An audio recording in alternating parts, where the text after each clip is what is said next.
course, I'm not seeing a hearing, Linda, but Was here. Sorry, Senator, I'm here and I'm okay, listening.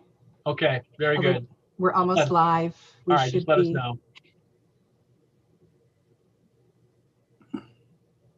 now. We good? We're live now, yes. Good morning, everyone. I'm Jim Dill. I'm the Senate Chair of the Inland Fisheries and Wildlife Committee.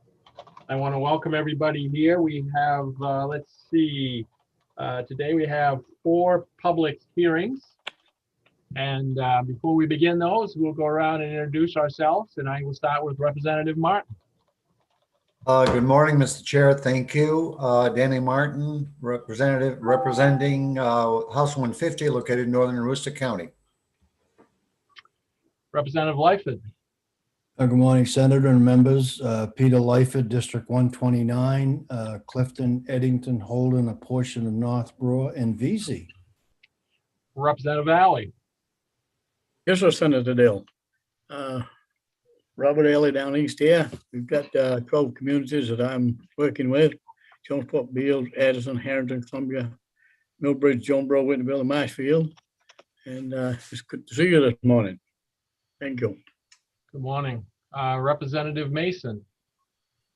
Thank you, Senator. I'm Rick Mason, District 56, serving the great people of Lisbon. Senator Black. Thank you, Mr. Chairman. Good morning, everybody. I'm Russ Black, and I represent Senate District 17, which is all of Franklin County and 4 towns in Kennebec, going from the town of Belgrade, just off of the Civic Center, to the Canadian border in Coburg Gore. Representative Terrio. Thank you, Senator. Good morning. I am Tim Terrio. I represent District 79, which is Albion, most of Benton, China, and Unity Plantation. Representative Ordway. Good morning, I'm Lester Ordway. I represent District 23, which is most of the town of Standish. Almost had you introduce yourself there, Representative Schofield. Representative Landry. Good morning again, Senator Dill. Scott Landry. I represent the towns of Farmington and New Sharon, District 113. And Representative Neto. Thank you, Senator Dill. Kathy Netto from Winslow. I represent Winslow and a small portion of Benton. Thank you. Oh, good morning, everyone. I'm Jim Dill. I'm the Senate Chair, District 5, which is Northern Penobscot County. Linda LaCroix is our clerk. And let's see, where's John? John's over here. John Clark is our analyst for today's meeting. And with that, just briefly, of course, this is a public hearing.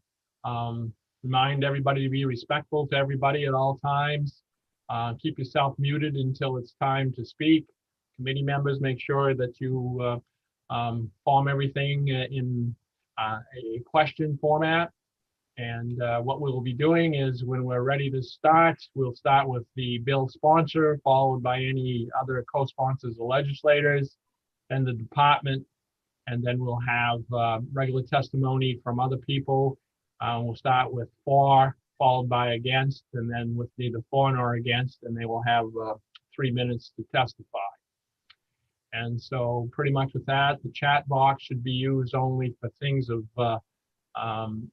not anything of substance, just like if you wanted to post a web address or something like that, you can do that. But if you've got a substantial question to say, please, or comment, if appropriate and when appropriate, make sure that we do it that way. And so with that, we'll begin and we'll open up the public hearing on LD 944, an act to simplify dual registration of snowmobiles and all-terrain vehicles. And let's see, that is Representative Schofield, hence the reason he's here so early this morning. Welcome. Good morning. Thank you, Senator Dill. Good morning, Senator Dill, Representative Landry, and honorable members of the Inland Fisheries and Wildlife Committee. My name is Tom Schofield, and I represent House District 112. I live in the town of Weld, and I represent 17 towns and townships in Franklin and Somerset counties. I sponsored this bill because I had some constituents who own ATVs or UTVs and UTVs.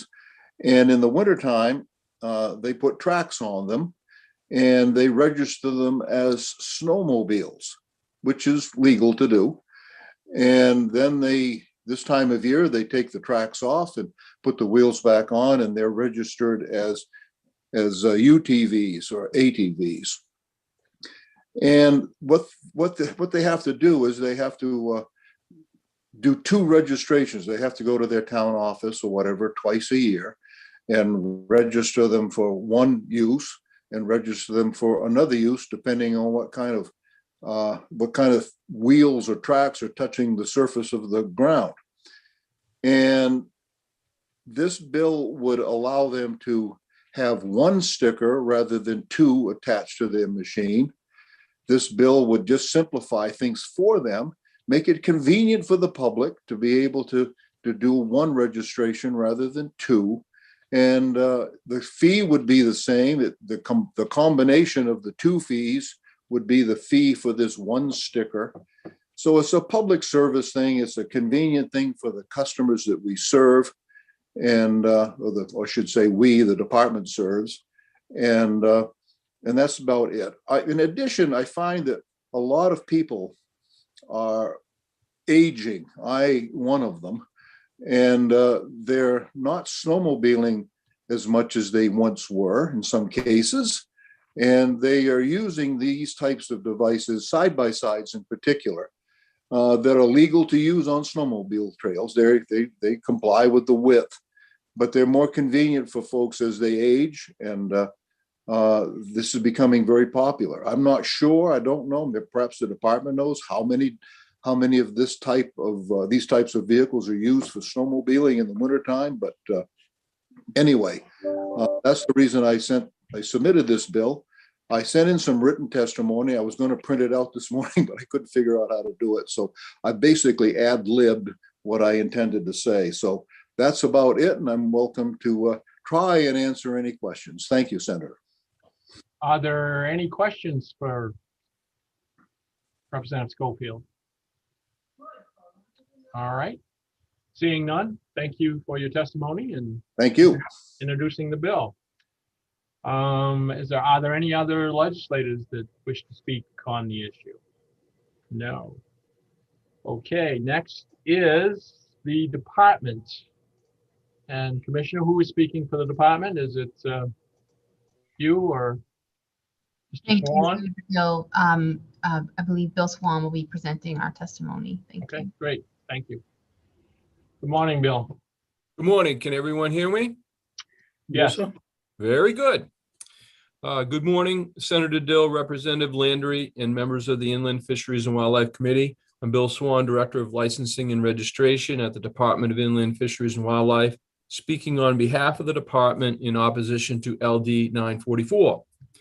This bill proposes to create a dual registration option for an all-terrain vehicle equipped with tracks to be registered as both an all-terrain vehicle and a snowmobile. People are currently able to register a tracked ATV as both an ATV and a snowmobile if they choose to do so. Research by the department indicates that only a few hundred tracked ATVs are registered as both an ATV and a snowmobile each year. Nearly all of these tracked ATVs are registered as an ATV in the May through August timeframe, and then are registered as snowmobiles in the December through February timeframe. They are not registered as both at the same time. There are also another several hundred tracked ATVs that are registered as an ATV or a snowmobile each year, but not as both. IFW is opposed to this proposed legislation because it would further complicate the registration process and would cost the department time and money to implement. We would prefer to keep the process as simple as possible. People can already register tracked ATVs as both ATVs and or snowmobiles as they see fit. Tracked ATVs riding on snowmobile trails are currently relatively few in number. However, because they are much wider than a snowmobile, they do present some safety concerns on snowmobile trails. As tracked ATVs become more popular, this may become more of an issue here in Maine in the future. Be happy to answer any questions now or during work session. Are there any questions? Yes, Tim, Representative Terrio. Thank you, Senator. Thank you, Senator. Holy cow. Hi, Bill. It doesn't make a lot of sense to me to say that if someone registered a vehicle once for two different options, how that can be more expensive. They're asking to register a one time a year and do both activities. So I'm having a hard time understanding how that can be costly. Oh, you mean for the department? Yes. Well, for example, I believe what they want to do is essentially create another vehicle type. Okay. In other words, currently we have a vehicle type of ATV, vehicle type of snowmobile, and vehicle type of boat. All right. What this is proposing is that we would create a separate vehicle type, which would have a separate sticker type and on and on. So that's why it would require us to do things differently. Like right now, we can handle what's going on and with our current process of doing things without any changes. Oh, I understand that, but they can't do both registrations at one time. Well, they can do them at the same time. It's just not at the same exact transaction. In other words, Well, that's what I'm saying. They can't do it at the same time. At the same exact instant in time. They can do it 1 minute later. Okay. That's right. And some people do that. Yeah. So that's why I'm saying you're not creating a new vehicle, you're creating a new sticker. But what I am telling you, you're going to have to trust me on this because I always give you guys the straight shot. Okay. I know. I get it. Most of the time when I testify, I say, you know what, this will be easy. No problems. I'm just saying we would have to create a separate vehicle type in our system in order to handle this. All right. Can we do it? Certainly can. Yeah, but we don't want to spend a ton of money. We're trying to make things convenient. That's okay. Thank you. Yep. Representative Mason. Thank you, Senator. Bill, you said there's several hundred side-by-sides that have do you have an exact number? And is that number increasing each year? You know? Yeah, it's difficult for us to have an exact number because we do not have a field, if you will, that indicates it's a tracked ATV. We can get there. There's some other way we can get at it, but they're certainly increasing. There's no doubt about that. Okay. All right. Thank you very much. Representative Martin. Thank you, Mr. Chair. Good morning, Bill. Bill, other than the obvious administrative costs and potentially burden, what would be the financial impact, if any, if this were to be enacted? I think that essentially there would be none because of the fees are the same. Okay. In other words, the total fee would be the same. And I think the only impact might be is the way it's currently structured. A little bit less in agent fees for town offices because they would get basically just the one agent fee for the dual registration versus two agent fees, which I think is $1. I think so it'd be $1 less at the town level. Yeah. Thank you. Senator Black. Mr. Chair, Bill, I'm a little confused. I thought I heard you say that you can register as an ATV or a snowmobile or a third or both. Did I hear that?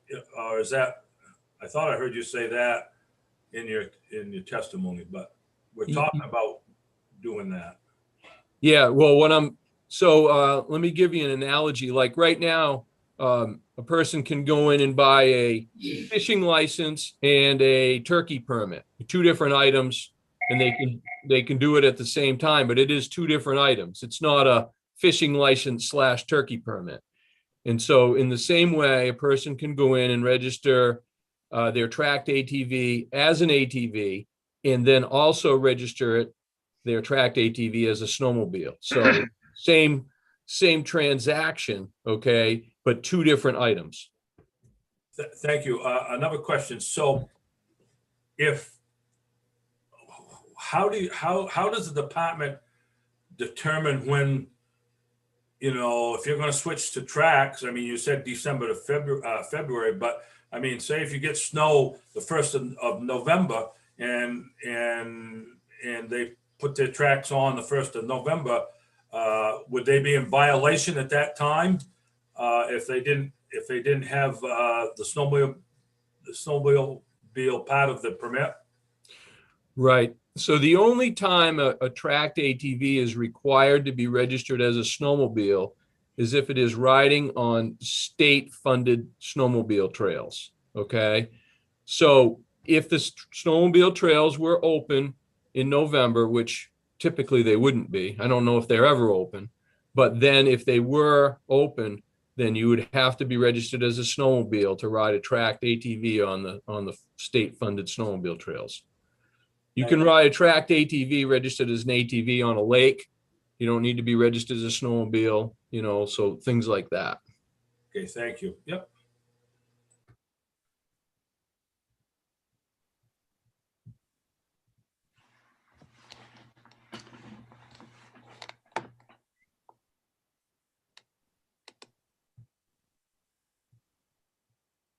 You're muted, Jim. Representative Ordway? Thank you, Senator. Hey, Bill, yeah, that Senator Black's questions were kind of on what I was thinking. Isn't there some time limits? Now, if I registered my snowmobile, it expires in June.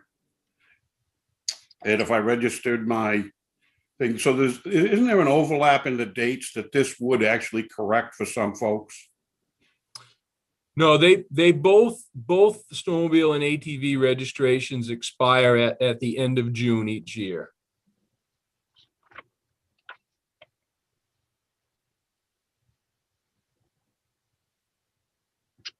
Are there any other questions? All right. Seeing none, thank you for your testimony. And Linda, that's all I have on this bill. Is that correct? That is correct, Senator. All right. Thank you. Then I will close the hearing on LD 944. And I will open up the public hearing on LD 1012, an act to fund wildlife rehabilitators. And to present the bill is Representative Fay. Welcome back. Thank you, Senator Dill. It's really nice to see my old seatmates and my old committee mates. I see Representative Schofield left, but all of our old friends are here and I miss you guys. It's nice to be back. And I suppose at this point that I am going to need to bring you some cookies once we get, yeah, I see Representative Terry. All right, I'll bring cookies when we're all back together in person. But I'm here today to present LD 1012, which is an act to fund wildlife rehabilitators.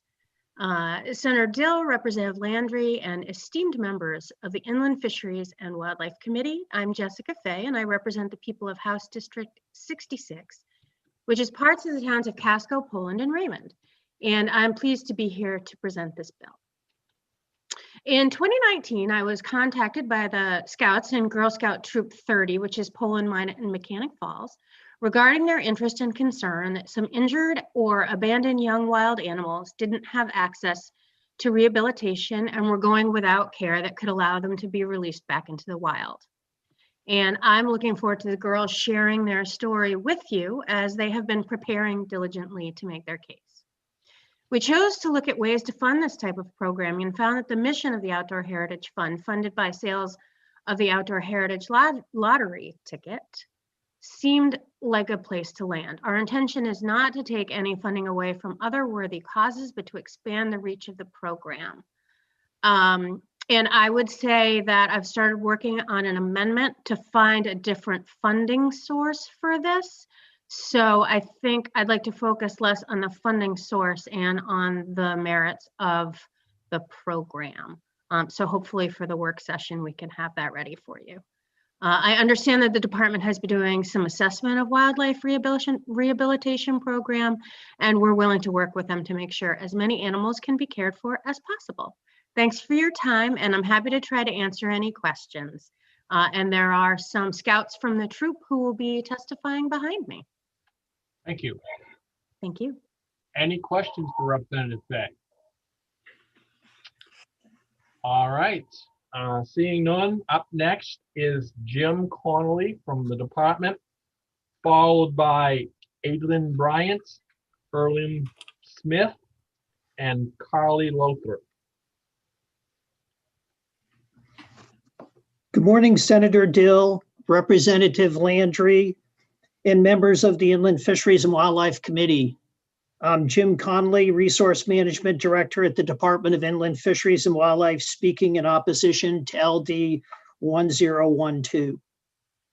This bill creates a new project category for natural resource agencies that are applying for a grant from the Maine Outdoor Heritage Fund. The new category is wildlife rehabilitation and includes criteria for the board to take into account when considering and awarding grants to projects under that category. The new category represents 10% of the available grant money, reallocating funding from two other existing categories. This is accomplished by reducing fisheries and wildlife habitat conservation from 35% to 30%, and reducing endangered and threatened species from 15% to 10%. While the department recognizes the service that wildlife rehabilitators provide to the citizens and wildlife of the state, the department has several concerns with this bill. The first one is currently there is not enough money in the program to fund all the worthy projects that are submitted during each round. The Maine Outdoor Heritage Fund program began funding projects in 1996, and since then there has been a decline in the amount of available funding as the number of competing lottery scratch tickets has increased. Currently, many deserving projects in these categories are not funded, and the proposed reallocation of funds would only increase that number. Number two, wildlife rehabilitation projects are currently eligible to be funded in Category 1, Fisheries and Wildlife Habitat Conservation, and historically have been. Since the program began, there have been 15 requests for funding wildlife rehabilitation projects, and of these, 9 have received funding. Moving the funding to a separate category is not an assurance more projects would be funded. And the third thing is the department feels that the current categories adequately capture the priorities established by the Maine Outdoor Heritage Fund statute. Reducing money available for fish and wildlife habitat conservation and endangered and threatened species work to create a special category focused on wildlife rehabilitation will result in an overall reduction in high-value conservation work being funded. Currently, the wildlife rehabilitation facilities that work with endangered, threatened, and special concern species can apply for and do receive funding. In contrast, the majority of wildlife rehabilitation facilities work on common species such as squirrels, woodchucks, raccoons, and chipmunks. While this work is important, we do not feel that reallocating the Outdoor Heritage Fund money in this way is an appropriate way to fund that work. I'd be glad to answer any questions now or during the work session. Thank you. Are there any questions? Representative Terrio.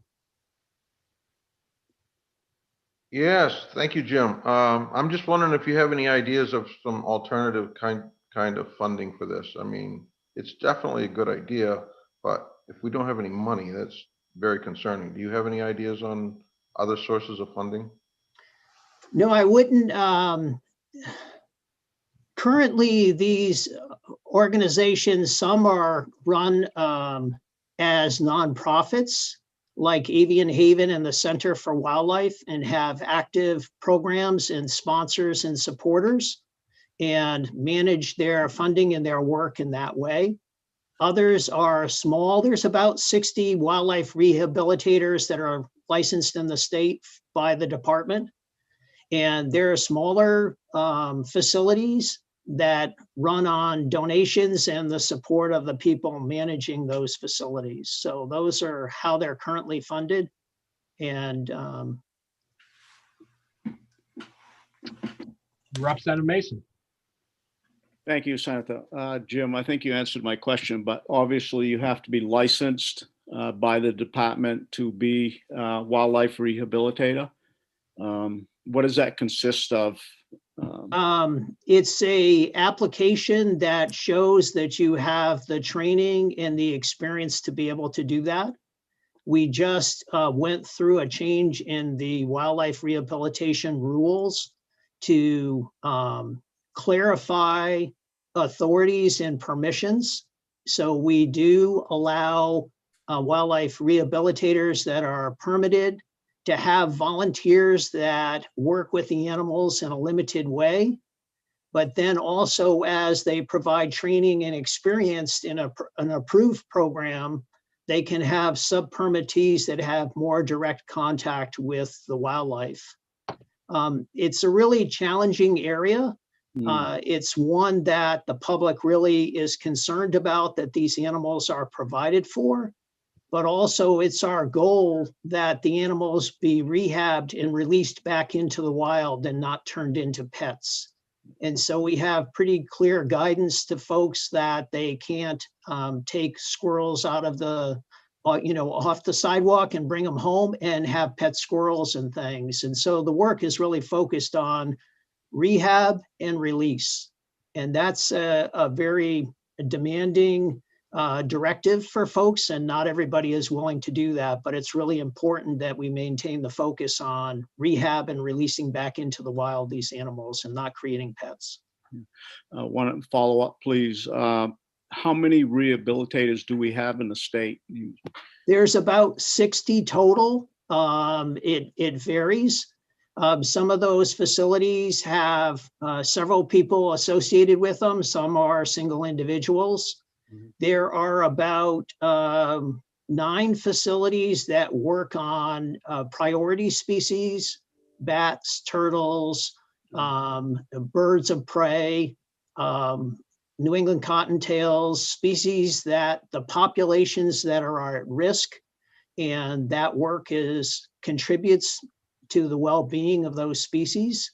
And then the majority of the others are working on species that are more common, where you would be more likely to encounter those baby birds where the nest gets knocked out of the tree, or baby squirrels that the tree gets cut down, or the parents are injured in accidents, or animals like fox or raccoons that are hit on the road, or orphaned animals are found.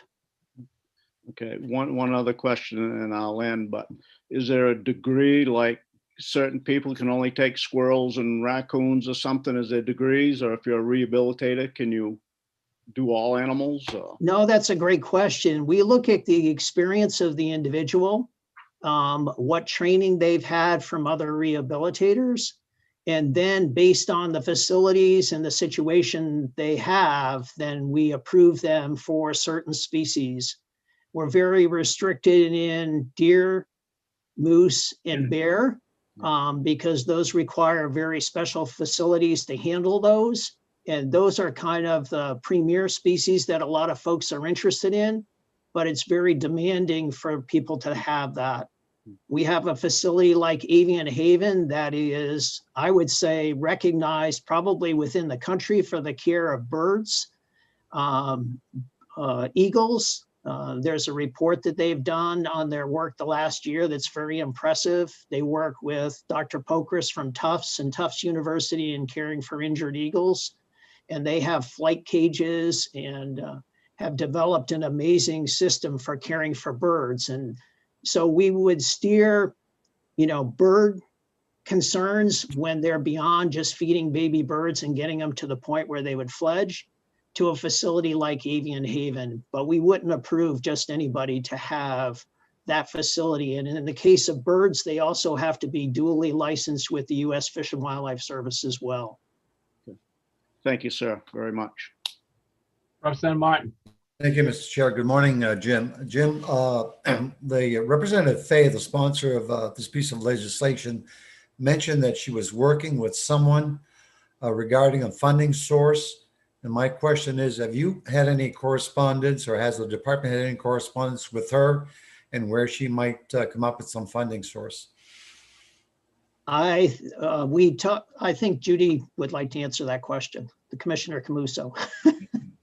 Thanks, Jim. And sorry to interrupt there. Good morning, everyone. Judy Camuso, Commissioner of Fish and Wildlife. And I did originally speak with Representative Fay about the bill, and she sent an email just this morning saying she was looking for an alternative funding source. But I've not spoken to her about that, and that I just got that email around right as we started this morning at 10. So I haven't had the opportunity to connect with her yet. Thank you. Representative Landry. A bit off point, but I'd really like to welcome all these young ladies and thank them for the work they're doing, and hope they gain a little insight into how we work here. We'll listen to everything. And as a question for Jim, what is the budget that is allocated or approximately towards rehab in the state? So the Outdoor Heritage Fund money that we're discussing is a scratch ticket. And the program started in 1996 to support 4 different categories of work in terms of grant requests, where agencies as well as private organizations could apply for funding. It started out with over $1 million available a year, and now is down to about $400,000 to $500,000 a year that's available. It's dispensed in a couple of rounds where applications are accepted. But like everything, whether you're talking about the checkoffs on the income tax, license plates, or the scratch tickets, there are more people than there that would like to receive money and organizations that want to be supported than there is money going around. And every time that one of these programs is added, there's a decline in all the other programs. And that's really what's happened with the Outdoor Heritage Fund since 1996.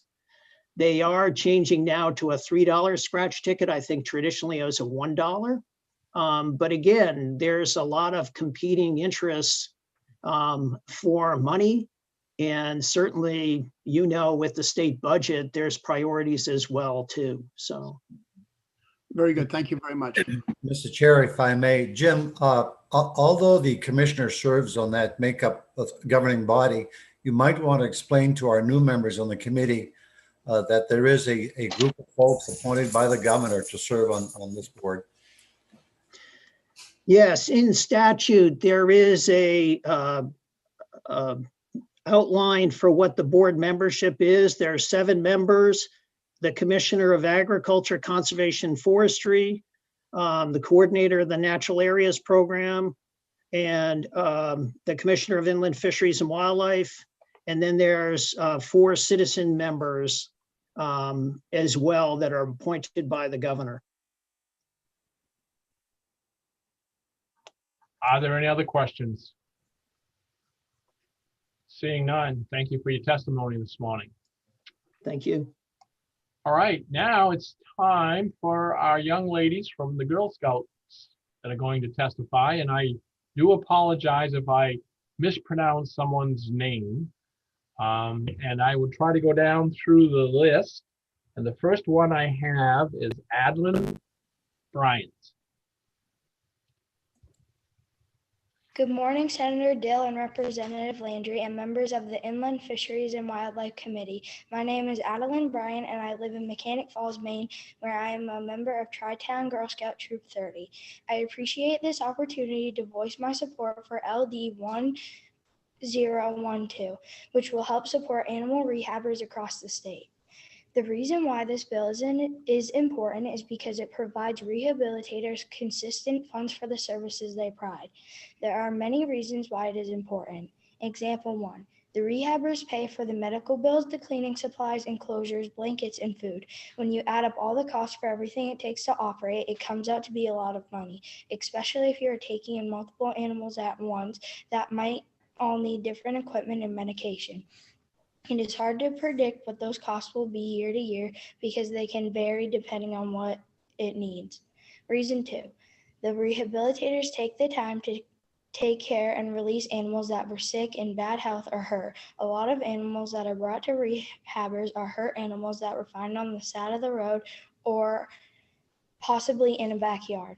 Sometimes if they get brought to the vet or even animal shelters, and they might not know how to specialize in wildlife care. So that's when rehabilitators step in to help because they have the training and supplies to do so. Reason 3, rehabbers take in a wide variety of animals and some are more dangerous than others. For example, mice are generally harmless and can be easier to take care of more than a porcupine, which has the danger of killing someone who is trying to take care of them, or even beavers, which require a diet rich in iodine. Rehabilitators can take in a wide variety of animals all at one time and must be prepared to meet all their needs. Essentially, it is important for rehabbers to receive funding because it takes effort and time to take care of all the animals. They open up their homes to animals they've never met before.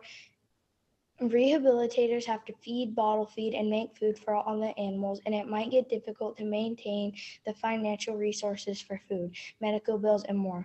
A rehabber may have to take a difficult decision to euthanize animals due to the cost of their care. In conclusion, I support this bill because I think it is important for animal rehabbers to be reimbursed and financially supported so they can continue to care for animals brought to them. Thank you for your time and consideration. Well, thank you for that excellent testimony. It was very, very nicely done. And I would ask the committee members if they have any questions of Ms. Bryant. All right.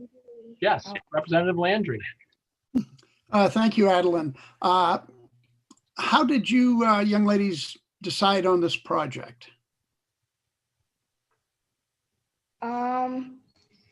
We just came together after we went and visited a animal rehabilitator, and we found like some things that she needed that she couldn't get because she didn't have any funding. And so that's when we decided that we wanted to do this. Very good. Have you done any fundraising on the side? Bake sale or anything like that? No. No? Okay. No, Well, we haven't. Thank you. Are there any other questions? All right, thank you again for your testimony. Next, Erlyn Smith.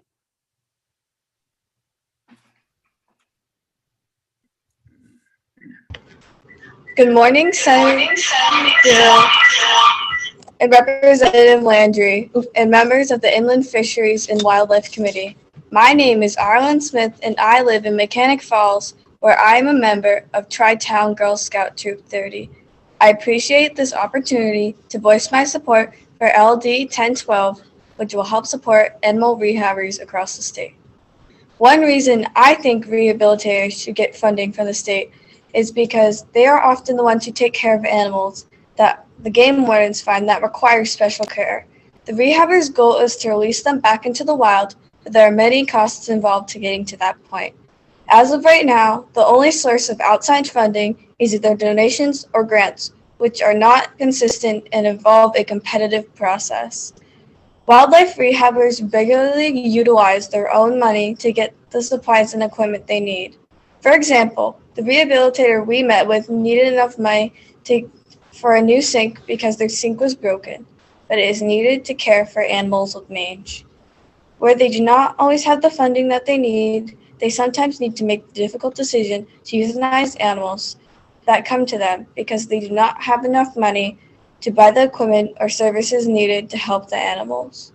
Just imagine that animals that needed minimal care had to be euthanized just because the rehabilitators could not pay for what the animal needed.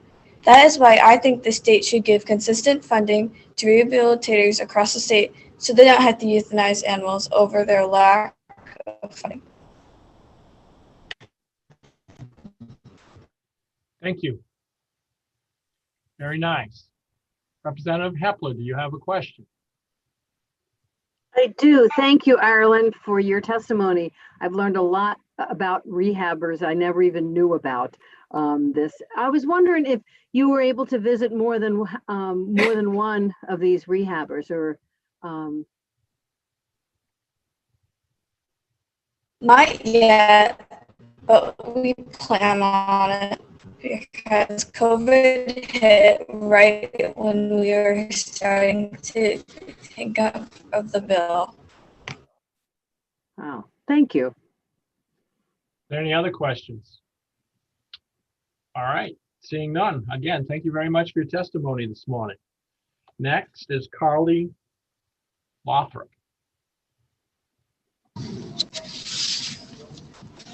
Good morning, Senator Dale and Representative Landry and members of the Inland Fisheries and Wildlife Committee.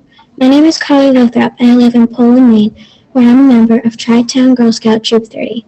I appreciate this opportunity to voice my support for LD 1012, which will help support animal rehabbers across the state. The primary duty of a wildlife rehabber is to help examine injured wildlife and to provide medical care and therapy to help them recover to the point at which they can be released back to the wild or to their home.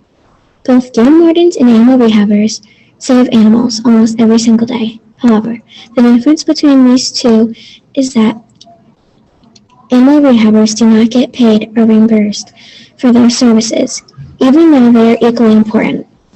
Rehabbers take in animals that are hard or easy to take care of, and they open up a spot for an animal in need. I support this bill because it means that rehabbers will get the financial support they need for the work they do. It is important for wildlife in our state to receive the support because they are an important part of our ecosystem, including the interaction for tourism. Rehabbers are also important for identifying illnesses, such as rabies. In wildlife, you can assist solutions before it becomes a statewide concern. Well, for instance, did you know that there are over 40 animal rehabbers in our state of Maine? And those rehabbers are working closely with the state organizations such as Game Warden Services and is a virtual part of supporting our wildlife. I will leave you with a quote by Stephen Aaron. If we save our wild places, we ultimately save ourselves. Thank you for your time and consideration. Thank you. Are there any questions? Representative Ordlag. If I may make just a quick statement, I just wanted to thank these young women for testifying today and glad they're in the Girl Scouts, and I hope they stick through it, and I hope to see them all become Eagle Scouts someday. Thanks, ladies. Thank you. Are there other questions, comments? All right. Thank you very much for your testimony this morning. Next, we have Molly Stoll.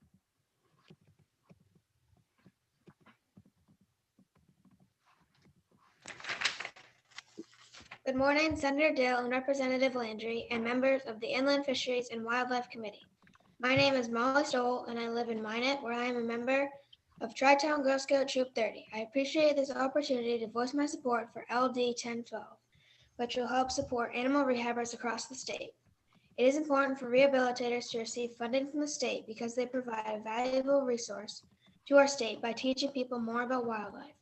They can teach people how to care for the animal and what food is good for them. They can also teach people how to tell if the animal is sick or not and what to do when they are sick. The rehabbers most likely know the most about the animal's habitat and what temperatures are good for them. They know what other animals they do good with, and it is important for other people to know this type of stuff. The rehabbers can also teach people what to do with a hurt animal if they find one to ensure that the animal can survive. This bill is important because rehabbers spend so much time and effort caring for animals. They work really hard to make sure that the animals are being cared for the right way, and that the animals they care for are hopefully going to be able to go back into the wild. Being a rehabber can be very hard and is a full-time job. The animals always need to be cared for, and when you have a lot of animals, that can be even harder. Rehabbers also pay for most supplies out of their own pocket, and sometimes rehabbers will have to put an animal down due to not having enough money to fix something. If rehabbers received a consistent source of funding or had those costs reimbursed, this difficult decision may not have to be made. I appreciate this opportunity to share my opinion. Thank you for your time and consideration. Thank you very much. Are there any questions? Representative Terrio. Thank you, Senator. I also want to thank all these girls for coming out and testifying, because it's a great cause and you guys have done a good job. I'm just curious if any of you have thought of the idea of taking this up as one of your causes and organizing all of the Girl Scouts to participate. I buy Girl Scout cookies. I don't have any girls. So if you had that as part of your advertising that you are now supporting this kind of a cause, maybe you could even generate more money statewide. It's just a thought, because we need to generate more money somewhere. The state only has so much money and everybody's got their hand out for it. So maybe you guys could, organize yourselves as a group of Girl Scouts and maybe come up with some funds like that. That would be, I'd support it. I would absolutely buy if you guys were supporting that cause. It's just a thought, and hopefully you guys can maybe do something with that. Are there any other questions? Thank you again. Thank you very much for your testimony this morning. Next, we have Paige Tetro. Good morning, Senator Dill and Representative Landry and members of the Inland Fisheries and Wildlife Committee. My name is Paige Tetro and I live in Minot, Maine, where I am a member of Tri-Town Girl Scout Troop 30. I appreciate this opportunity to voice my support for LD 1012, which will help support animal rehabbers across the state. Animal rehabbers are important to the state of Maine because they take care of animals from the wild. Animals may come to a rehabber when they have either been injured or sick or may have been abandoned by their parents. These animals get to the rehabbers by individuals in the community as well as being brought in by the state game wardens. Rehabbers use their skills and resources to help restore these animals back to good health in order to hopefully release them back into the wild. There are currently over 40 animal rehabbers in the state of Maine. Animal rehabbers currently have to privately fund or raise funds of their own to be able to provide the care necessary to rehab the animals they take in. All of the costs for caring for these animals adds up quickly and resources are not infinite. Therefore, it would be beneficial for the state of Maine to provide funding to the animal rehabbers to defray some of the costs of animal rehabilitation in order to maintain the state of Maine's natural wildlife. In conclusion, funding from the state of Maine is essential for the ongoing services provided by animal rehabbers as well as the maintenance of the state's wildlife population and well-being. Thank you for your time and consideration. Thank you. Are there any questions? Senator Black. Thank you, Mr. Chair. Thank you, Paige, for being here, and thank you all the Girl Scouts for testifying and taking on this cause. Paige, have you, just a question, have you yourself been involved in any of these animal rescues and trying to rehabilitate any animals on your own? No. Okay. Thank you. Are there any other questions? All right, seeing none. Again, thank you for your testimony. Next, I have Sky Loring Diamond. Welcome. Good morning, Senator Dill and Representative Landry, and a member of the Inland Fishery and Wildlife Committee. My name is Sky Loring Diamond and I live in Mechanic Falls, where I'm a member of the Tri-Town Girl Scout Troop 30. I appreciate this opportunity to voice my support for LD 1012 and will support animal rehabbers across the state. The reason why rehabilitation is important is that they can identify diseases in various species of animals. For example, white nose syndrome is an emergent disease of hibernating bats that has spread from the northeastern to central United States at an alarming rate. This disease spread through Maine and greatly affected its brown bat population. Animal rehabbers have assisted in identifying and treating this disease, as well as helping to support the population growth of bats. Animal rehabbers can also educate the public about wildlife in Maine. For example, they can help fight misconceptions about animals in the wild, such as the possum, which is often seen as a nuisance but is immune to rabies and eats a year. Another goal is hopefully to understand the resources that are available to help wildlife.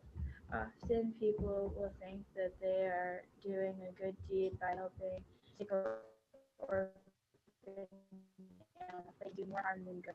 That is why it is good to having people who are trained and licensed to provide and care for animals, but that comes at a price. The list of positive services that animal rehabbers provide is long, but the state does not offer a consistent source of funding to support these efforts. That is why I am voicing my support for the bill, because it is a start in the right direction for such a valuable resource. Thank you for your time and consideration. Thank you. Yes, Representative Hepler. Thank you, Mr. Chair. And thank you, Sky. I did on behalf of, I think of this committee, thank you for you and your troop handling Zoom intricacies better than a lot of us. So thank you. Representative Mason. Thank you, Mr. Chair. I just want to comment on Representative Ordway's comment about these young ladies and, the courage and, the dedication to this cause. And like Representative Ordway said, like to see you become Eagle Scouts one day, but you could look to Commissioner Camuso and you may one day be commissioner, because she is definitely a role model for all Mainers. Thank you. Representative Martin. You're muted, Representative. Thank you, Mr. Chair. Thank you, ladies, for your testimony. Regarding, you just notice how quick they are with their mute and unmute button. You can tell that they're more experienced than a lot of us as committee members. Question to maybe the commissioner or Jim. Since the funding source for this program, the Outdoor Heritage Program, is through the sale of tickets, if there were to lottery tickets, if there were to be another source of funding, Judy, I wonder if the statutes would have to be changed or amendment to allow that.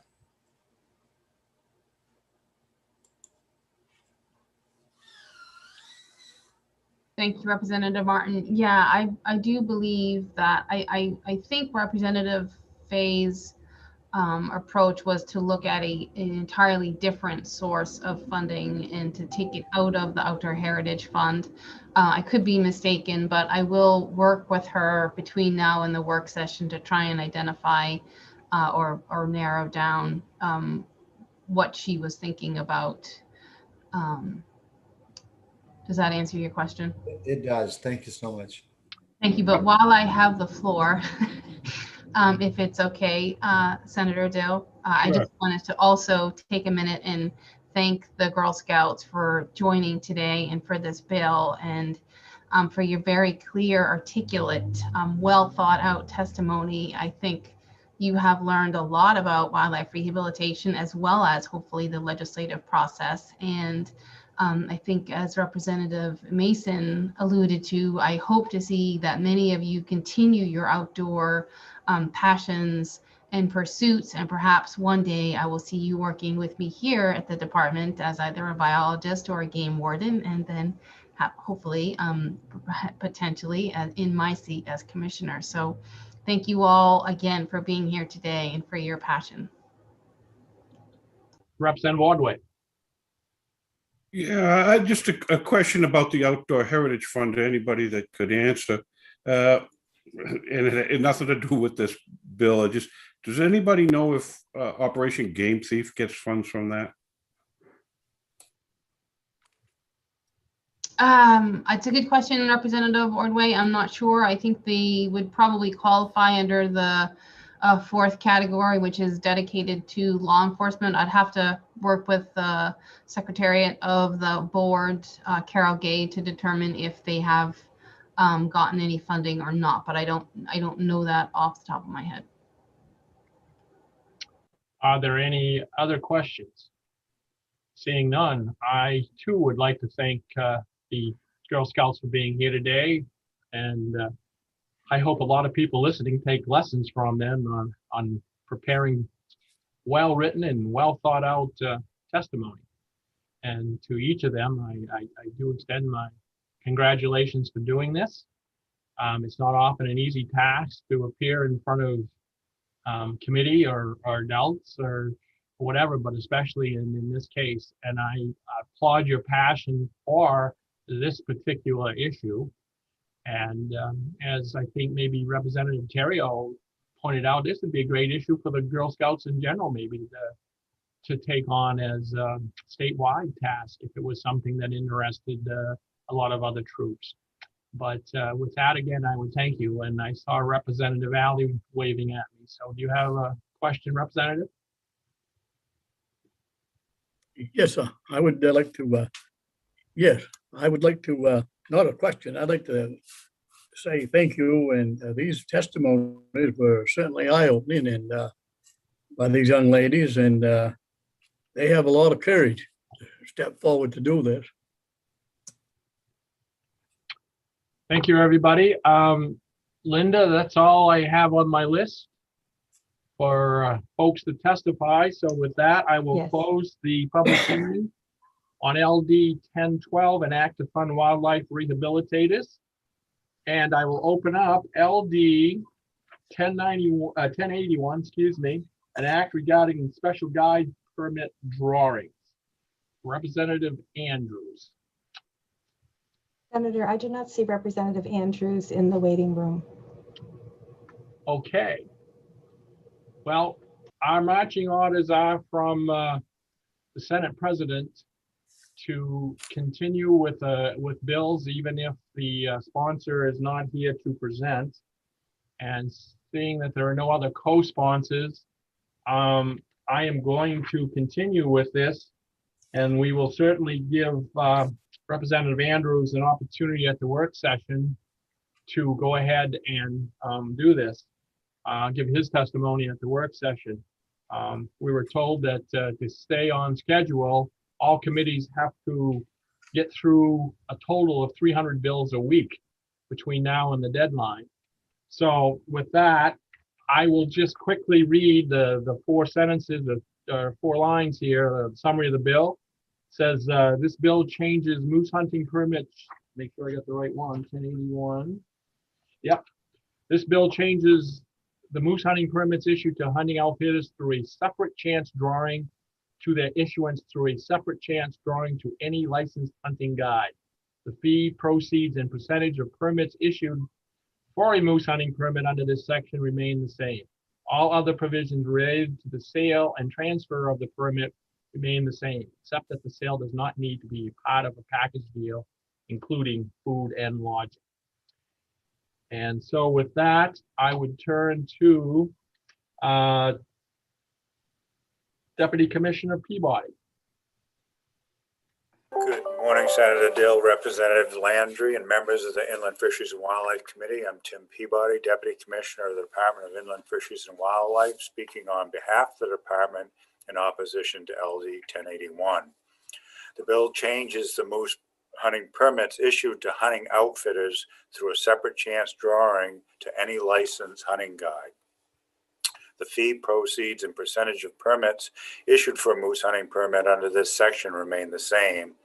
All other permissions related to the sale and transfer of the permit remain the same, except the sale does not need to be part of the package deal, including food and lodging.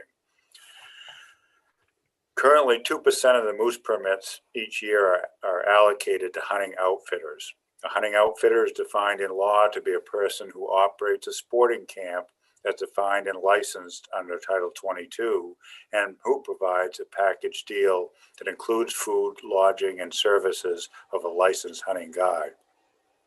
The definition of sporting camp, as defined in Title 22, is a building or a group of buildings devoted primarily to the offering of primitive lodging for a fee to persons who want primitive recreation, snowmobiling, hunting, fishing, and similar camps.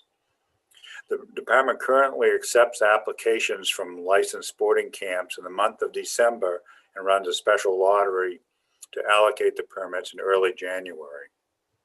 Winners of the permits are notified by mail in mid-January each year. This timing allows winners of moose permits sufficient time to market them to interested customers. The winner of each permit is required to pay the department $1,500 for the permit, with all the money allocated to the Moose Research Fund, and thus provide significant funding for our moose research program. The sporting camp is then allowed to sell or transfer the permit to an eligible hunter. The sale or transfer must be for a package deal that includes food, lodging, and services of a licensed hunting guide. Typically, around 85% of the sporting camp applicants win a permit. The number of permits allocated in the 3 years since the law was enacted, and that's 2019 through 2021, has been 50, 57, and 62 respectively. The number of lodge applicants each year from 2019 to 2021 were 46, 66, and 73 respectively. IFW supports the current process and distribution of moose hunting permits allocated to hunting outfitters. We feel it meets the intent of providing economic opportunity to the sporting camp tradition in Maine.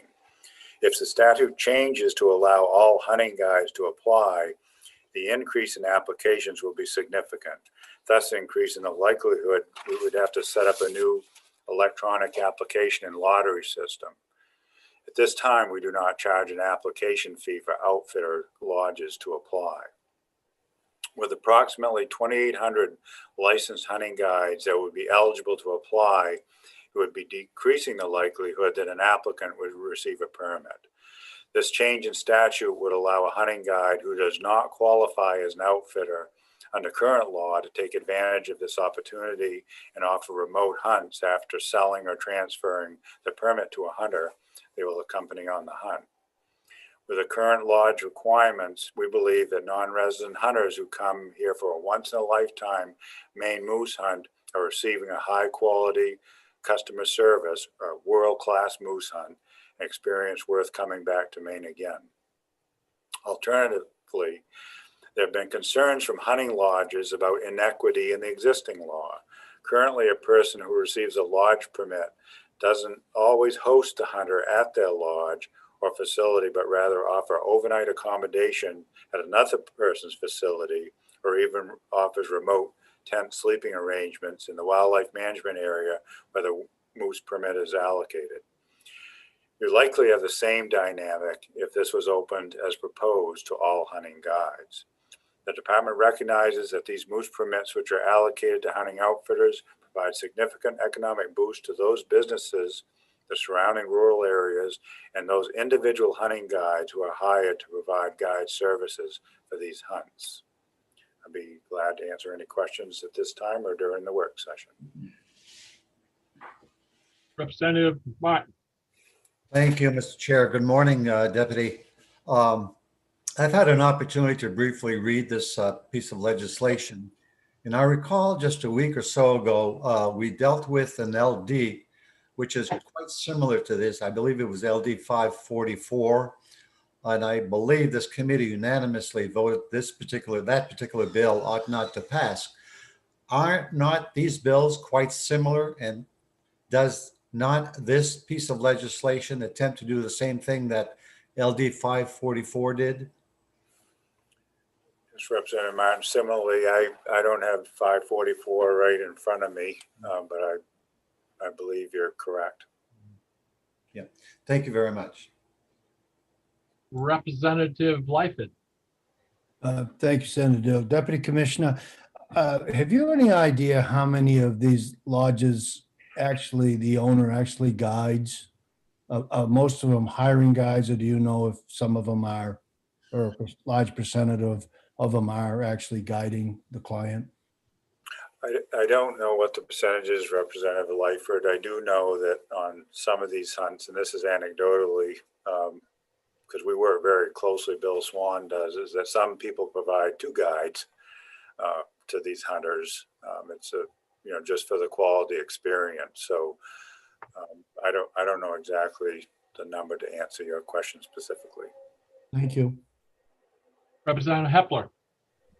Thank you, Mr. Chair. Thank you, Deputy Commissioner. I was just curious, as sort of related to Representative Lyford's question, how many sporting camps are there in Maine that would qualify for applying for this? So Department of Health and Human Services licenses them, and I think this year is 120 plus or minus. And they actually, there's a couple of different ways they approach it. There's a traditional sporting camp license, where a camp is licensed as a traditional sporting camp, and then there's an eating and lodging license. And their analysis has changed since the law went into effect, because there was some, what any one of us would call a traditional sporting camp that actually didn't have a traditional sporting camp license. They had an eating and lodging license that allowed them to serve to the public, not just people at their camps. So they now include those in that list to us. But Health and Human Services does the analysis.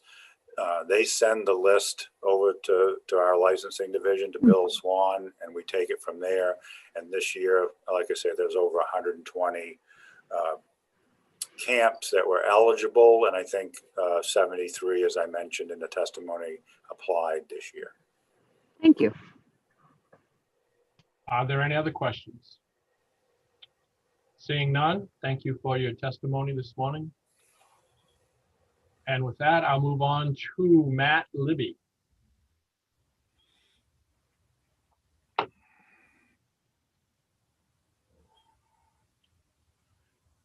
You're muted, sir. Mr. Libby. There we go. There you go. We're in it. All right, thank you. Good morning. I do have a picture this time. Senator Dill, Representative Landry, and members of the Joint Standing Committee and Inland Fish and Wildlife. My name is Matt Libby. I am the Government Affairs Spokesman for Maine Sporting Camp Association, the MSCA, and operator of Libby Outpost Camps. I was operator of Libby Camps for about 40 years, and then sold to my son. The MSCA represents almost 50 sporting lodges from the Rangeley Lakes region to Lubec and from Belgrade to Allagash. More locations in Maine than Hilton or Marriott. The subject bill, LD 1081, is just another way to eliminate lodge tags, as was recently proposed by LD 544.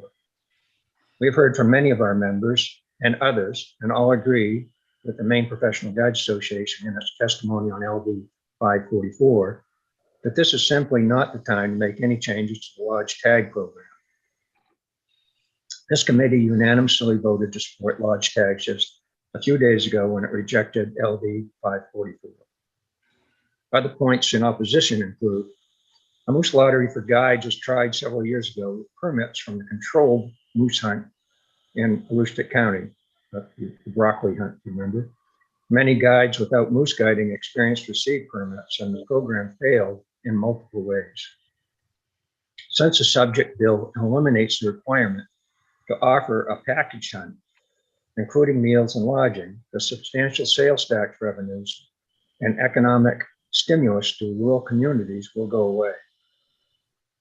Moreover, because tags would be issued for guides living outside of the woods of Maine and for non-resident guides, revenues in rural areas would decline. Maine's world-class moose hunt would be diminished, thus harming the revenues of all guides and lodges and revenues from auction tags. For example, for reasons stated above, and to maintain accountability for delivering world-class hunts and collecting tax revenues, many Western states and Canadian provinces require guides to operate under the direction of outfitters with business licenses and sales tax certificates. With over 1,000 beds, Department of Health and Human Services licensed Maine sporting camps have a significant investment in rural communities, employ many full and part-time people, and are faced with high standards and health regulations for eating and lodging facilities.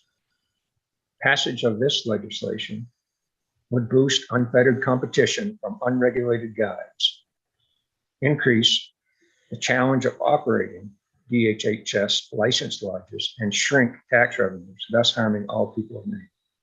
The MSCA urges you to oppose this bill. Thank you. Thank you. Are there any questions for Mr. Libby? Thank you. Seeing none, thank you for your testimony. Next is Don Kleiner.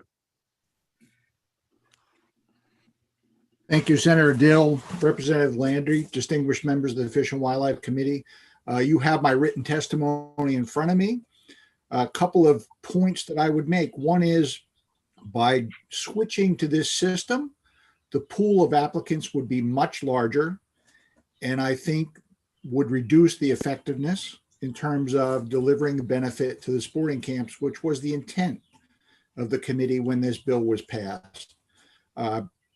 Switching now still doesn't make sense, just like it did a few days ago. We would encourage you to defeat this bill and let's stick with the existing system. Just a kind of a footnote here. It's interesting to me that this committee, because of the lack of economic support from the DECD world for our section of the recreation of the state, we have had to come to rely on this committee and the Fish and Wildlife Department. But again, you've done the right thing. You had a good intent. We were certainly not supportive initially, but have come to the place where this is working and working very well, and urge you to not fool with the system at this point. Thank you. Thank you for your testimony. Are there any questions? All right, seeing none. Next is Christopher Richards. Thank you, Senator Dill, Representative Landry, members of the IFW Committee, the opportunity to share my concerns in opposition to LD 1081, an act to immensely alter the Moose Lodge Tag program here in Maine. My name is Chris Richards. I'm a registered Maine guide and work for an outfitter here in the state. For me, this Lodge Tag program has provided an incredible opportunity to pursue my dream of guiding through partnering with a reputable sporting camp, rich in history, and with a love for our state and wildlife that I would argue is second to none. Lodge Tag program has created what I believe is an essential opportunity to not only help ensure clientele, hire folks such as myself who may not have capacity to market or promote individual guiding services, but also promote truly world-class experiences here in the Maine woods. I'm very concerned with the direction of this bill and the suggestion that it would severely reduce great economic impact in rural Maine communities and our historic sporting lodges.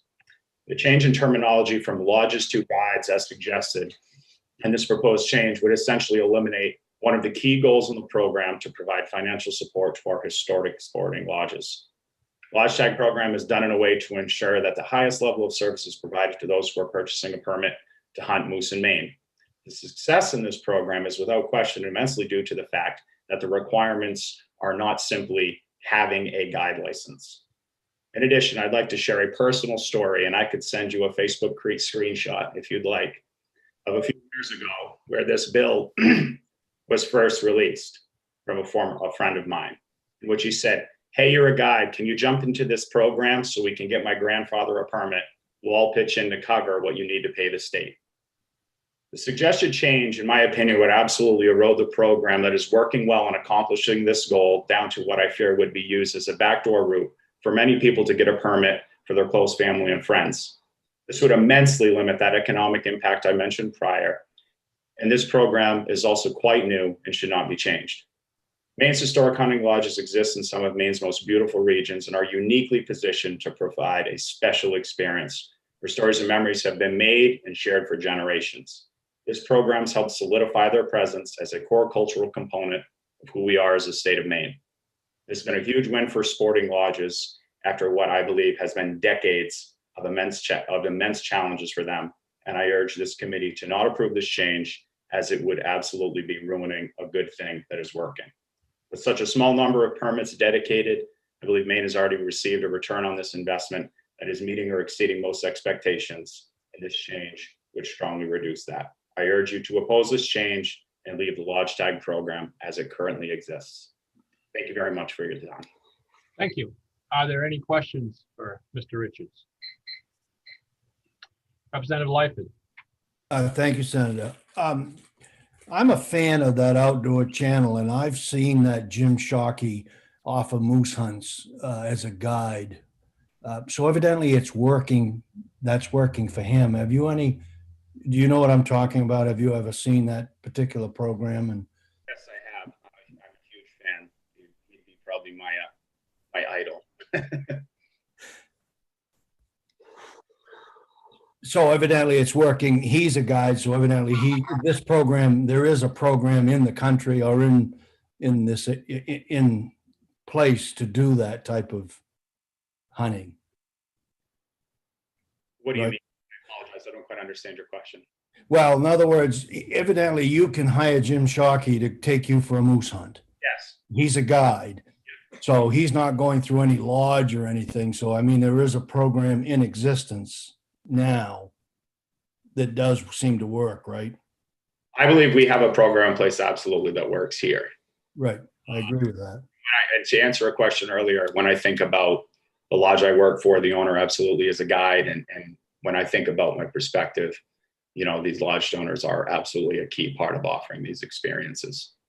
So it's a very special thing that we've created. I think we should leave it as is. Thank you. Are there any other questions? All right, seeing none. Dana Valou.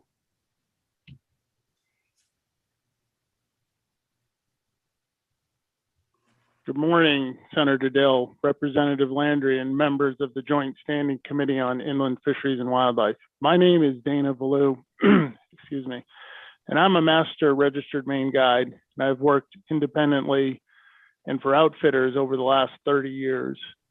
I would like to offer my testimony opposing LD 1080 and supporting the current outfitter permit program.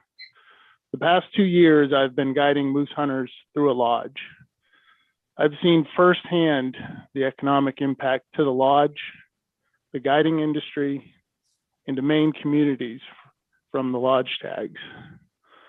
Lodge tags generate considerable income for the lodge, enabling lodges to hire staff well beyond the guides. Kitchen staff, housekeeping, boat operators, and management alike benefit. The economic benefits also ripple through the communities near the lodge. The high quality of our lodges and their services create a very positive experience for the hunters that purchase lodge tags. And those individuals are a watershed of more business for the outdoor industry in Maine. They are likely to return for other outdoor adventures in Maine and not just those limited to hunting. Those hunters will also encourage others to visit the state and to stay at the state's lodges and sporting camps and to visit the woods and waters.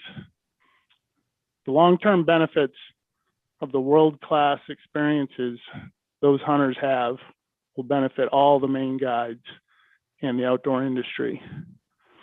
I urge you to oppose this bill and support our sporting camp culture and community. Thank you. Thank you for your testimony. Are there any questions for Mr. Valou? Seeing none. Linda, that's all I have for this. Thank you.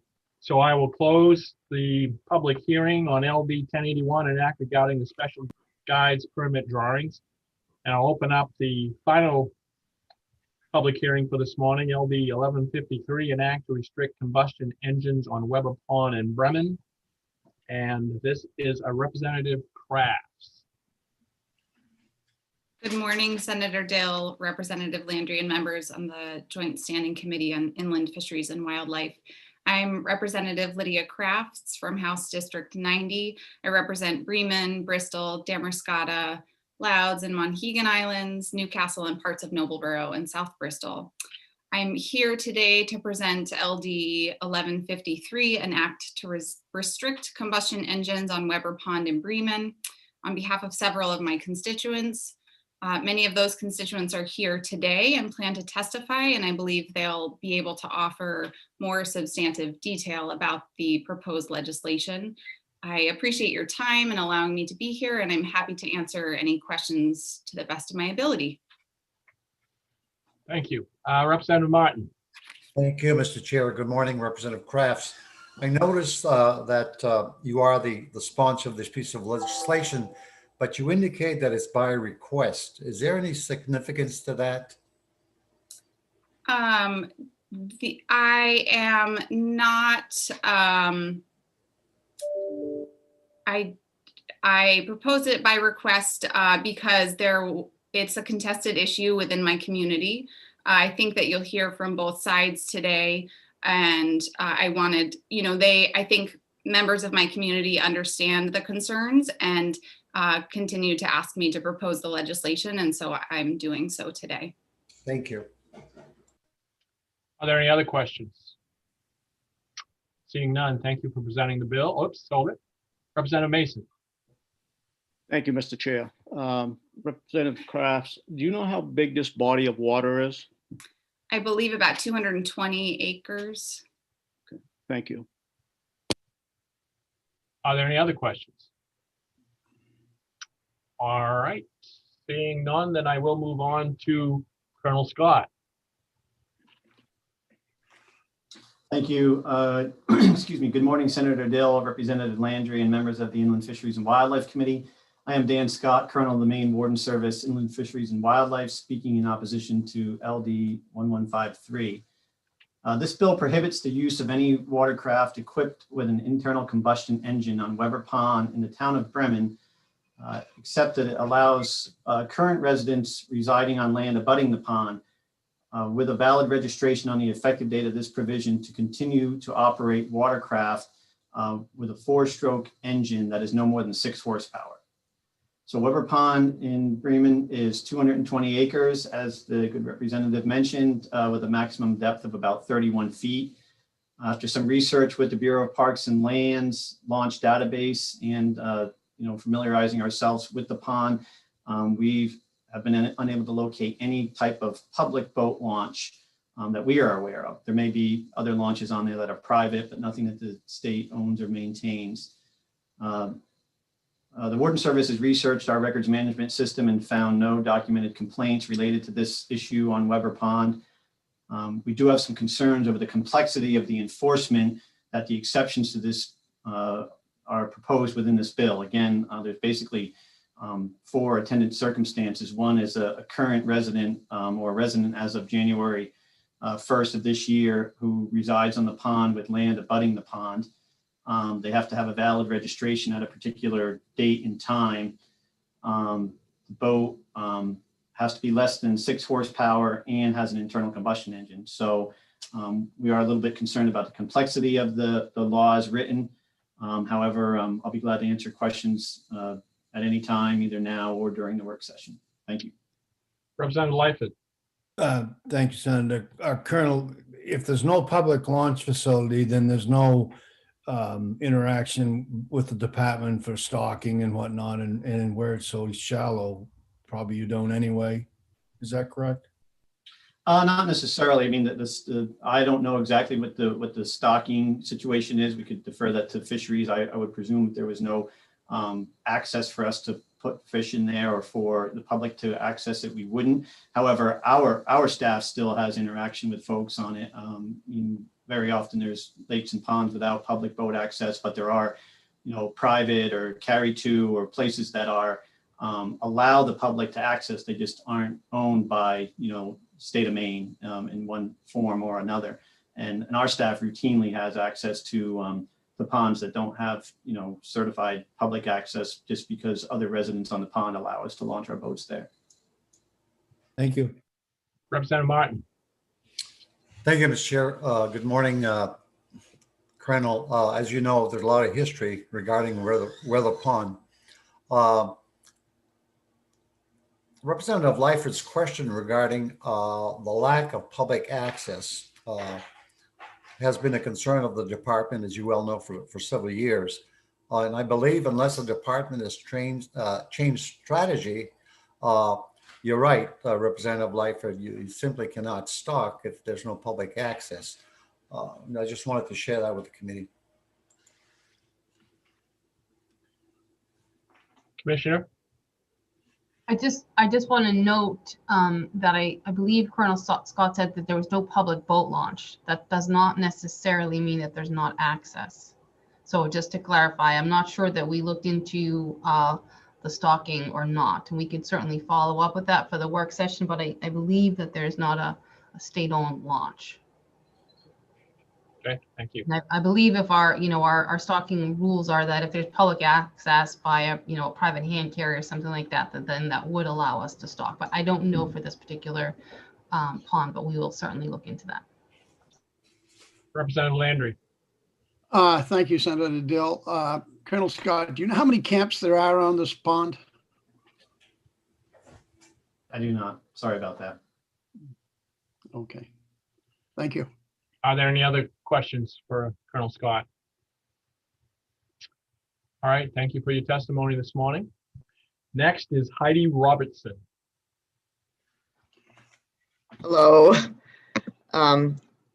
Thank you for hearing me. It's a tough act to follow, the Girl Scouts, but I'll do the best I can. I can answer a couple of the questions that were asked. I believe there are about 70 camps or abutting property owners. Maybe somebody has a closer number than I do. Okay, so my name is Heidi Robertson. I speak in support of the proposed legislation. I'm a Weber Pond homeowner and a Bremen taxpayer. As you probably know, Weber Pond in Bremen, although its historic name is Muskungus Pond, is comparatively small and shallow. And although currently healthy, its health is precarious. It's home to loon families, and in most parts of the pond, it's actually too narrow for boats to leave any wake at all under current Maine law due to potential disruption of nesting loons. It's also highly susceptible to damaging erosion, from which the Bremen's Planning Board, the Shoreland Zoning Code, and the Pond Association's information campaigns are always working hard to protect it. There's a lot of information that once a pond turns to a toxic condition, it's almost impossible for it to recover. I believe this requested legislative change is important to the tax base of the town of Bremen. I can tell you firsthand that years ago, when we were first considering what ultimately became our property on Weber Pond, the very first thing we did was search for the latest water quality data on Weber Pond. And if it had not been good, we would not have bought the property and we would not be contributing to Bremen's limited tax base. And if the water quality is reduced, property values will be reduced, as will an important element of Bremen's tax base. I think, one of the things many Bremen residents love about where we live is that we don't have a commercial district of our own, meaning there's no influx of tourists, but also no significant tax base to support vital town services and schooling. Instead, Bremen relies on its commercial waterfronts and its property values for the bulk of its tax revenue. And if the ponds are allowed to turn toxic, the revenue will decline, putting Bremen in an acute and dangerous financial situation. It became clear last summer that the pond was at risk when some new internal combustion engines were introduced. They left trails of fuel and oil in the water, which is damaging to many of the native species in Weber Pond. As we said, the pond is small enough that fishing can be done by canoe or by electric trolling motor without an internal combustion engine. As you may not be aware, there is a residential development on Weber Pond that had long laid subdivided but not actually developed. But last year, development began in earnest. Permits for new docks were requested and applications for construction submitted to the Bremen Planning Board. The existing residents know that the law allows these things and no one purports to change or stop them. But the vast majority of pond residents do hope to make some necessary changes to maintain the pond's water quality. With COVID-19 upon us last summer, it was impossible to hold the usual in-person annual meeting of the Pond Association at which this potential problem of incoming internal combustion engines and water quality deterioration might have been discussed. Instead, because the Pond Association couldn't afford to wait another year during which more internal combustion engines would be introduced, volunteers created a survey and sent it to every single pond email or mailing address that could be located, which amounted to almost all of the property owners. I'll be the first to tell you that we're not survey experts or statisticians, but we did the very best we could to communicate not only with Pond Association members, but with all pond homeowners. Truly, the Pond Association reached out to everyone we could find by whatever method we could find, to more than 60 people. But we are volunteers and it was a lot of work. But we did get an easily statistically significant response rate of about a third. So you understand the information we gathered. We sent the letter we sent accompanying the survey said in part, the state of Maine's Boater's Guide to Maine Boating Laws and Responsibility lists general unlawful activities such as speeding and reckless and endangering activities that apply to all Maine ponds, as well as specific restrictions that apply to specific ponds. In the latter category, Weber Pond Muscongus is currently subject only to a 10 horsepower restriction. And the requested change would add a prohibition of internal combustion engines to put Weber Pond's protections in line with many other ponds of similar size, shape, depth, water quality. And the board, the association was seeking resident opinions on this, and in particular, whether the request should include an exemption or grandfather clause so as not to put our neighbors who have already some internal combustion engines at risk of not being able to use those. Nobody wanted to upset, neighbors. Can you quickly summarize, please? Yeah, I was going to give you the numbers if those would be useful to you. Okay. Okay, so the question, the first question was, do you support protecting the pond from oil and gas leak? The answers were 63% were an unequivocal yes. And then 18% had a yes, but would add the grandfather clause for those who have existing engines. So if you add those together, it's 82% in favor. You have that, summarized for us. That would probably be easier for us to see than just hearing the numbers, because I don't know how many questions there are. There's just like two more. But I can tell you, I've submitted it with the testimony, but I can tell you that it was an 82% overall support if we included the grandfather clause of the existing numbers. Some of the opposition was opposition only because of the grandfather clause. That is, people wanted 100% outright restriction. I guess I just want to close by saying this request would take nothing away from residents that they already have. It provides for them to keep the engines they have if those engines, even if those engines, if new, would be in violation. And the grandfathering was just suggested purely out of respect for the needs and desires of some of the neighbors and survey respondents. Of course, the best thing for the health of the pond would be to go electric, but that didn't seem to be the best move for all involved. So I guess I humbly request that the committee approve this legislation. And thank you very much for your time. Thank you. Are there any questions? All right, seeing none. I would just remind everybody, we try to keep it to a 3-minute testimony so everyone has equal time. Moving on is Walter Boskian. Correct. Good morning. Thank you very much for the opportunity to speak. I'm Walt Boskian, a year-round resident of Bremen and a year-round resident of Weber Pond. And as Heidi said, it's known as Muscongus Pond.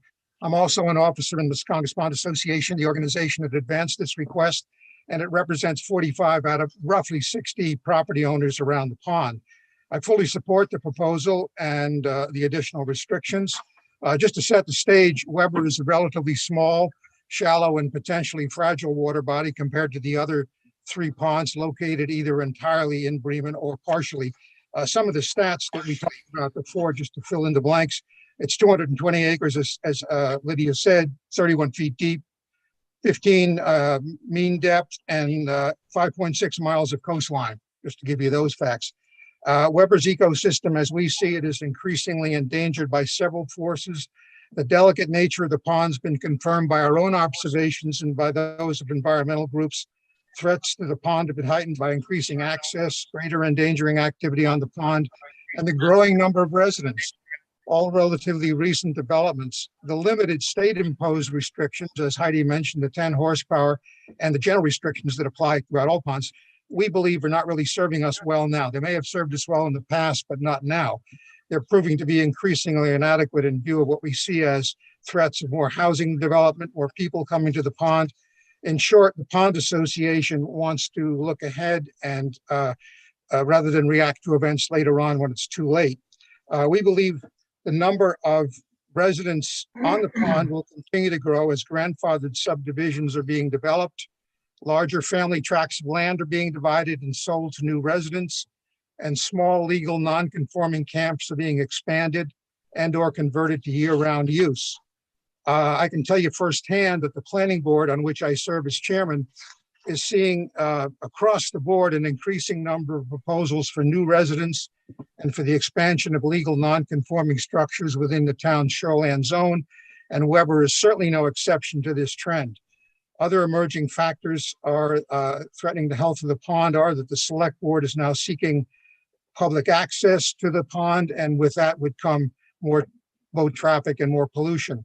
Also, as more people unfamiliar with the delicate nature of the pond are attracted to it, the long-held custom among pond residents of discouraging internal combustion engines on Weber is being violated. As Ms. Robertson said, we've seen antiquated 2-stroke engines, larger, more powerful boats on the pond, and the results are often increasing noise, erosion, pollution, threats to boaters and swimmers, and the wildlife such as otters, loons, and a variety of ducks.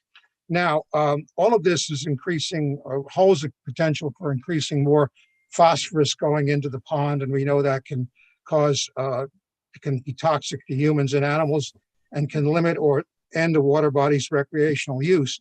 As we said, experts have told us that prevention is easy, remediation is difficult, if not impossible, once a lake goes toxic.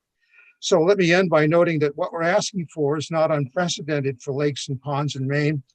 For example, by my count, 413 of the inland water bodies in this dandy little book that the Voters Guide to Maine's Responsibilities, 57 or about 14% either have outright prohibitions for all motorboats or prohibitions for motorboats with internal combustion engines. Of the remaining inland water bodies on the list, the vast majority, 42, have prohibitions for all motorboats, while 14 have prohibitions for motorboats with internal combustion engines. And the main ponds with tighter restrictions are not necessarily smaller than Weber's. Some are, but some are considerably larger. Given all of these factors, we respectfully urge you to look with favor on our request. And a fuller version of my testimony has been submitted to you folks, so you should have it in your files. Thanks very much, and I'll be happy to answer any questions. Representative Landry. Thank you for your testimony. Would you be willing to ban all boats, period? All internal combustion. All internal combustion engines? That's not what we've submitted, so no. Would you be willing to? I don't know what will, I mean, I would personally, if it were in my power, I suppose I would, but it's not. We submitted as Heidi said, I think a very good questionnaire to members, and it was supported by the members, vast majority of members of the pond. Okay, thank you. Are there any other questions? Seeing none. Thank you for your testimony this morning. Next is Steve Lorich. Good morning, Senator Dill and members of the committee. I'm Steve Lorich, Bremen resident, property owner on Weber Pond and president of the Pond Association. I did submit 2 documents to the committee, which will give you information about the pond. Both of these were originally sent to Representative Crafts.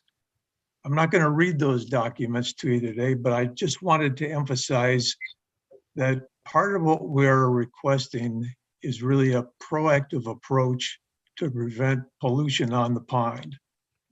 Right now, the pond is pretty much in balance physically and chemically, but it won't take much to change that in a negative manner, and that's what we're trying to prevent.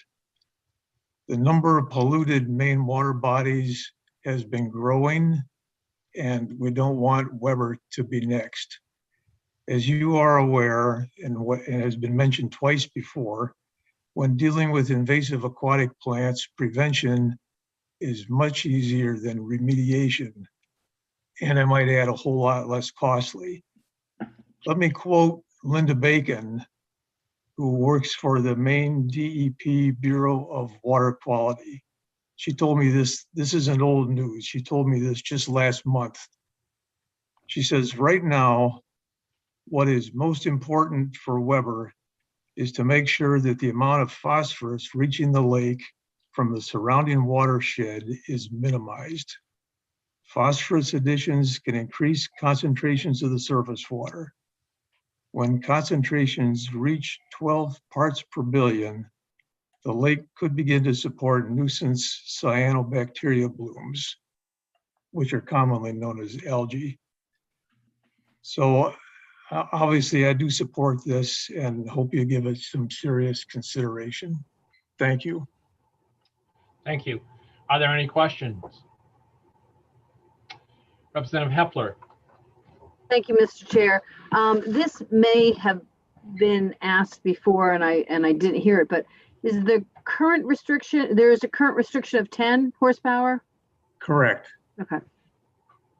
Thank you. Are there any other questions? All right, seeing none, thank you for your testimony this morning. Next is Marcella Livingston.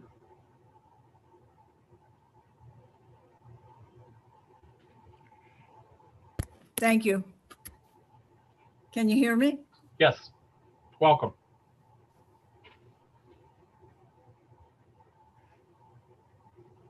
Up, you're muted now. Ms. Livingston, you're now muted.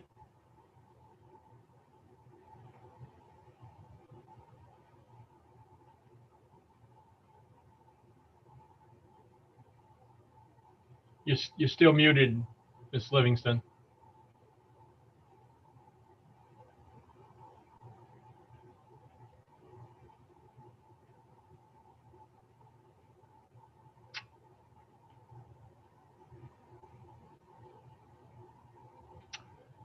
I don't know if you can hear me. I'll come back to you in a minute here. I'll go on to our next one, which is Eric Perlman. Hi, everybody. Thank you so much for your time.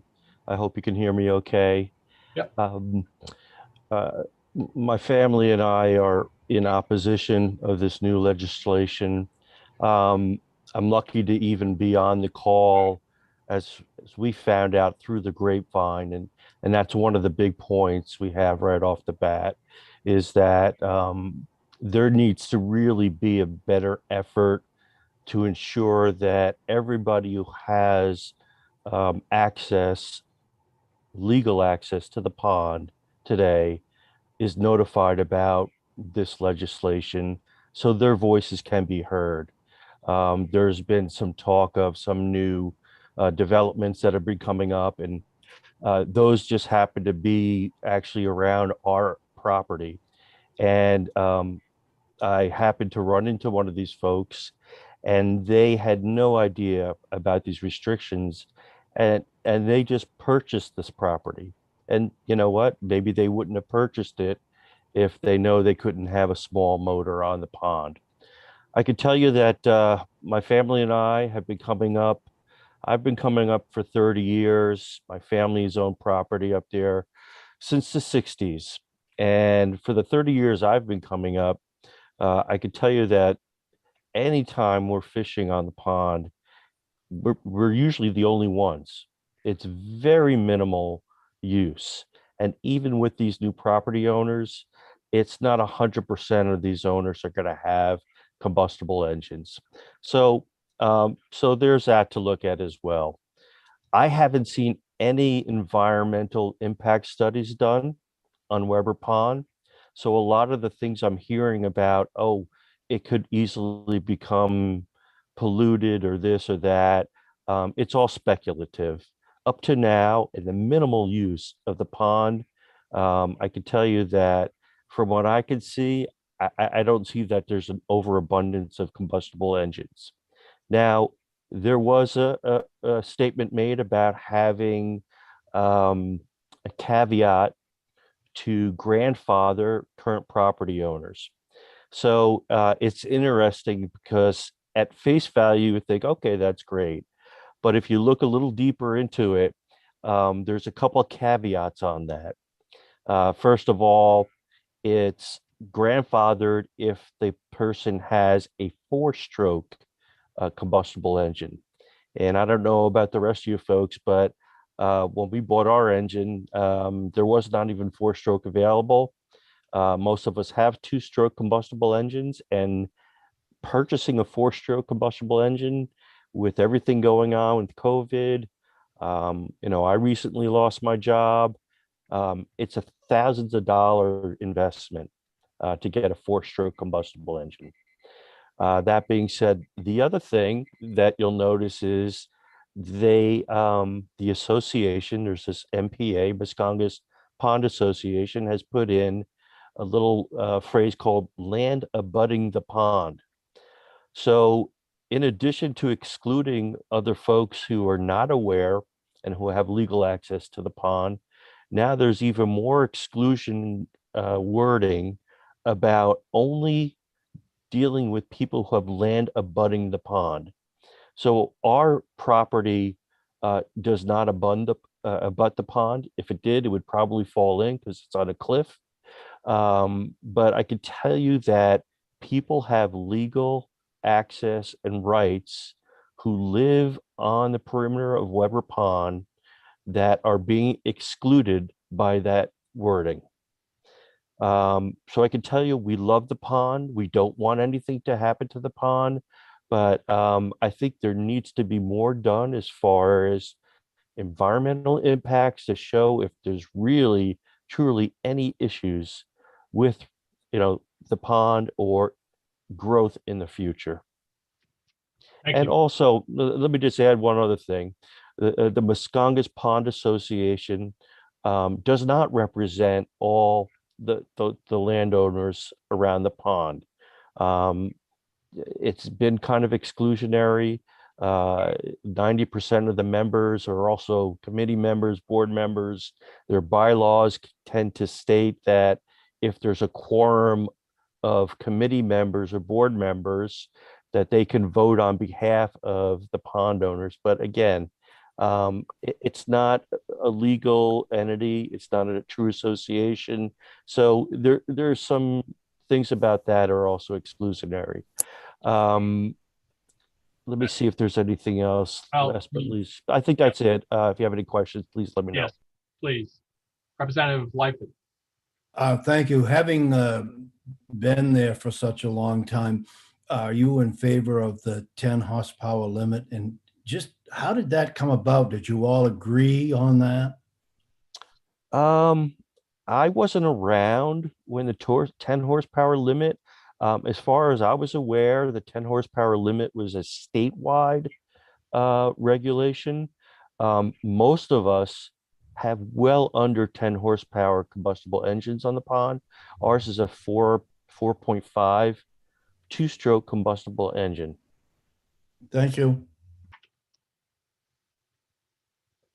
Colonel Scott, something you want to say here about? Yeah, just clarification on that. So the 10 horsepower limit is one of our commissioners' rules. I can't tell by looking at them right here when they came about. It sounds like it's been in process for some time. One thing, though, that personally I'm a little confused on, it would be good if somebody on the call at some point could clarify, maybe Representative Crafts or one of her folks who is very knowledgeable about the pond. But the way the current language reads to me is if it were to pass, other than the living on the pond and the internal combustion, but it would restrict everyone to no more than 6 horsepower. And I thought I heard some testimony saying people who have current motors on the pond that, they could continue to use them. So if you currently have a 9.9 on the pond, would that still be legal? Or is the way I read the bill, if it passed, everything over 6 is restricted or prohibited? Just to, maybe that's more of a work session discussion, but there's seems to be some people here who have some way into that. Sure, thank you. Yeah, that's probably a work session discussion, but thank you for that. Are there any other questions for Mr. Perlman? Seeing none, thank you for your testimony this morning. Thank you very much, everybody. Now we'll go back to Marcella Livingston.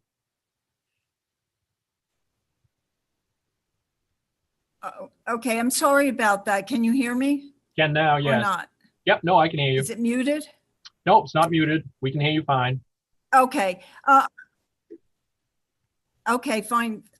Actually, what's happening is my internet keeps going off, so I may just get cut off again. All right. But I just have a couple of points to make. One is I've owned that property since 1957. There's never been problems with boating, but as far as the association goes, I find that there was a total lack of transparency in getting this out to the residents. Yes, there was a survey. The results were never published. The survey didn't cover exactly what they're trying to do with this change in the legislation.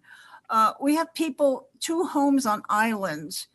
If those people need to have trees removed or damage to their structure repaired with contractors, how will they get this material over to the islands without a decent horsepower motor to get it across?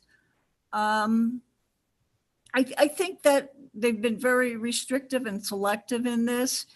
And there's so few boats on the pond now that I understand you're planning for the future, but 10 horsepower has never been a problem on the lake. So I don't know why they want to change it.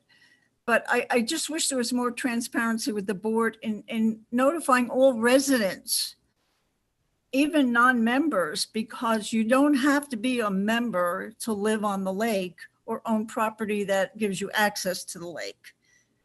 But unless a neighbor had told me about this, I wouldn't have known about it. And I go to the meeting every year. We have a meeting once a year and I always go. So I just feel it's a select group trying to change a law that affects many who are totally unaware of it. Thank you. Are there any questions for Ms. Livingston? Seeing none, again, thank you for your testimony this morning. Linda, that seems to be all I have on my list. Yes, that's all I have also. Okay, thank you. Commissioner Camuso. Thank you, Senator Dill. I just wanted to let the committee know that we were able to connect with our fisheries staff and that there is currently no stalking on Weber Pond. So just to answer that question. Great, thank you. Appreciate you doing that for us. With that, I will close the hearing on LD 1153, an act to restrict combustion engines on Weber Pond in Bremen. Is there anything else to come before us, either Linda or John, this morning? No, not to my knowledge. No, I just wanted to mention for everybody, a reminder that on Monday, you're having the presentation from DIFW and Marine Resources Department on the airboats.